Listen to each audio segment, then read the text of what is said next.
क्या भारत ने लगा दिया रूस से तेल खरीद पर ब्रेक? अमेरिका के ट्रेड प्रतिनिधि का आया बयान। अमेरिका के ट्रेड प्रतिनिधि जेमिसन ग्रियर ने दावा किया है कि भारत ने रूसी ऊर्जा उत्पादों की खरीद कम करना शुरू कर दिया है और अमेरिकी ऊर्जा समेत अन्य देशों से खरीद बढ़ा रहा है।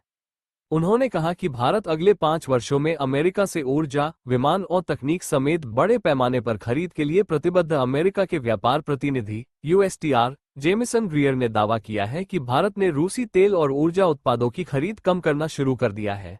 उनका कहना है कि भारत अब अमेरिकी ऊर्जा और अन्य स्रोतों से ऊर्जा खरीद को दोबारा बढ़ा रहा है।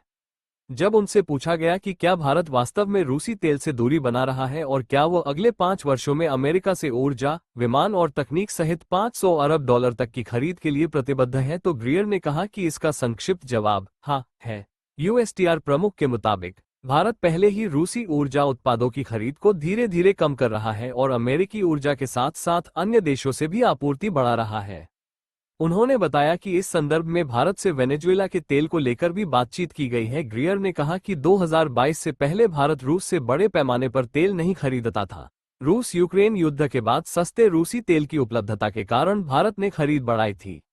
उन्होंने दावा किया कि भारत रूसी तेल को रिफाइन कर गैस और अन्य उत्पाद यूरोप को बेच रहा था और इस प्रक्रिया में यूरोप और भारत दोनों ही रूस यूक्रेन युद्ध को आर्थिक रूप से सहारा दे रहे थे। यूएसटीआर प्रमुख ने यह भी कहा कि भारत इस बदलाव को लेकर गंभीर है और उसने पहले ही कुछ अमेरिकी चिंताओं को संबोधित किया है। उनके मुताबिक भारत ने अमेरिका पर लगाए गए डिजिटल सर्विस टैक्स में कटौती की है और अब टैरिफ कम करने की दिशा में भी कदम बढ़ा रहा है। ग्रियर ने इस पूरी प्रक्रिया को एक बेहद अहम समझौता बताया और कहा कि इसका असर आने वाले कई वर्षों तक वैश्विक व्यापार और ऊर्जा बाजारों में देखा जाएगा।